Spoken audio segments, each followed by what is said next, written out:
विनम्र या हम्बल होना या नम्र होना मनुष्य होने का प्राथमिक लक्षण है। लेकिन कभी कभी लोग विनम्रता को दब्बूपन या कायरता मानने लगते हैं, और जो विनम्र होता है उसका उपहास उड़ाने की होड़ सी शुरू हो जाती है। हम अक्सर ऐसा कर बैठते हैं। जो दबंग या ढीठ होते हैं उनसे दबने लगते हैं, और जो नम्र और सरल होते हैं उनको दबाने लगते हैं। जबकि हमें विनम्रता का मान रखना चाहिए। ये विनम्रता एक ऐसा गुण है जो हमें सहज रूप से मानवीय और उदार बनाता है। यदि हम विनम्र नहीं होंगे तो निश्चित रूप से उदंड या ढीठ होंगे। विनम्रता हमें अहिंसक बनाती है। वो सिखाती है कि हम समाज में किस प्रकार सबके लिए उदारता और सहिष्णुता यानी कि टॉलरेंस का रास्ता खोलें। विनम्रता से एक और लाभ होता है। अक्सर लोग विनम्र को अपना शत्रु नहीं बल्कि एक प्रकार से अस्तित्व ना रखने वाले व्यक्ति के रूप में भी देखते हैं। यह अपना नजरिया होता है। तो कुछ लोग विनम्र व्यक्ति को भीरू अथवा कायर मानने लगते हैं, जबकि विनम्रता के लिए अक्रोध यानी क्रोधहीन होना आवश्यक है।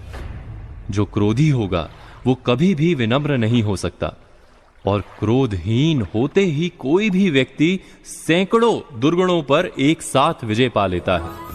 इसीलिए यदि जीवन को सही दिशा में ले जाना है तो अपने भीतर विनम्रता को स्थापित करना चाहिए, क्योंकि अविनयी या विनम्र व्यक्ति अंत में विपत्ति से घिर जाता है। विश्वविख्यात कवि रविंद्रनाथ टैगोर ने कहा है कि विनम्रता एक आध्यात्मिक शक्ति है। उन्होंने विनम्रता के महत्व को रेखांकित करते हुए कहा कि सच्ची नम्रता सात्विकता के तेज से उज्जवल होती है। वो किसी को दूर नहीं करती, वो आत्म त्याग करती है और दूसरों को अपनाती है। हम प्रयत्न करके विनम्रता के महत्व को समझ लें और उसको अपनाएं तो हमारी अधिकांश समस्याएं अपने आप समाप्त हो सकती हैं। एक बार इस विनम्रता के मंत्र को आजमाइएगा अवश्य, आपको अच्छा लगेगा। हम बात करेंगे आडंबर या दिखावे की, जो हमारे जीवन में बिन बुलाए ही आ जाता है। जैसे मान लीजिए कि हमारा पड़ोसी लाखों रुपए महीने कमाता है। वो अक्सर नए नए ढंग के फोन और महंगी गाड़ियां लेकर आता है। हम उसके बराबर की आमदनी नहीं करते, लेकिन हमारे मन में उसे ये दिखाने की लालसा जागती है कि हम तुमसे कम नहीं हैं। हम उसकी तरह की घड़ियां और फोन खरीदने निकल पड़ते हैं। हम कभी नहीं सोचते कि जाने अनजाने हमें दिखावे या आडंबर की महाघातक बीमारी ने चपेट में ले लिया है।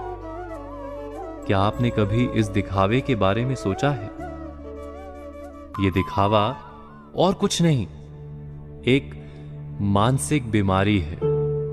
हमने अक्सर समझदार लोगों को इसके फंदे में पड़ते पाया है। यह और कुछ नहीं करती, बस इतना ही करती है कि आपसे विवेचना और समझ की शक्ति छीन लेती है और एक ऐसी अंधी दौड़ में कूद जाने के लिए तैयार कर देती है जिसका कोई सार्थक अंत नहीं दिखता।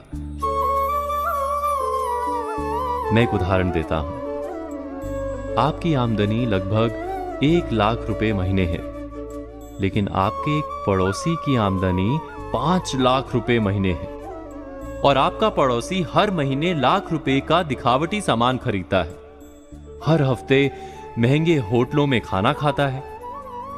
आप बिना विचार किए देखा देखी या आडंबर के जाल में आकर अपने पड़ोसी की राह चल निकलते हैं। उनकी नकल में आप यहीं नहीं रुकते, बल्कि साधारण तरीके से रेल की यात्रा ना करके हवाई यात्रा करने लगते हैं। आप अपनी आमदनी और अपने खर्च के अनुपात को भूलकर केवल पड़ोसी के खर्च की प्रतियोगिता पर उतर आते हैं और आडंबर को ध्यान में रखते हैं। आप वैसे ही जीना चाहते हैं जैसे पड़ोसी या संबंधी जीते हैं। महीने 2 महीने या 3 महीने के बाद होने वाली आपकी उलझन का हर कोई सरलता से अंदाजा लगा सकता है। ऐसा नहीं कि आप दिखावे की इस जंजाल से बच नहीं सकते, बस पड़ोसी या संबंधी क्या खरीद रहे हैं इस पर ध्यान देने के स्थान पर आप इस पर ध्यान दें कि उनकी खरीद के पीछे कितना उनका धन बल है और कितना आडंबर। एक बार अगर आपने सरल गणित को समझ लिया तो जीवन में आप कभी भी किसी तरह के आडंबर के खेल में नहीं फंसेंगे। अक्सर लोग ये कहते हैं कि ये काम मुझसे नहीं होगा, मैं ये नहीं सीख पाऊंगा, ये मेरे सीखने की उम्र नहीं है। वो नया कुछ भी सीखने से पूरी तरह बचने लगते हैं। उनके मन में सीख की आंतरिक चाह नहीं बचती, या वे असफलता और उपहास के भय से नया कुछ भी आजमाने से संकोच करने लगते हैं। समाज में ज्ञान विज्ञान से उत्पन्न जो नए आविष्कार या इजाद होते हैं, ऐसे लोग उन सब की ओर से आंखें मूंद कर दिन बिताते रहते हैं। ऐसे लोग अक्सर समाज से पीछे छूट जाते हैं। सीखना पूरी तरह मन की उस इच्छा पर निर्भर करता है जिसमें हम अपने को कितना परिपूर्ण या भरा हुआ बनाना चाहते हैं। ये एक तरह से अपने को आत्मनिर्भर बनाने की संकल्प शक्ति का परिचायक होता है। दुनिया हर पल बदल रही है, हर पल कुछ ना कुछ नया बन रहा है। कवि आलोक धनवा ने कहा है कि दुनिया रोज बनती है, और गहराई से विचार करेंगे तो पाएंगे कि दुनिया रोज नहीं, हर पल बनती है। ऐसी बन रही दुनिया में सीखते जाना ही जीने का सबसे शानदार विकल्प है।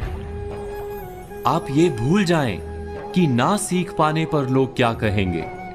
सोचिए कि जब आप सीख जाएंगे तो लोग क्या क्या कहेंगे। क्या आप अपना नाम ना सीखने वालों में शामिल करना चाहते हैं या फिर सीख गए लोगों में? सीखने की चाह की बात हम एक कहानी से समझने का प्रयत्न करते हैं। आप सबने महान यूनानी दार्शनिक अफलातून का नाम तो सुना ही होगा।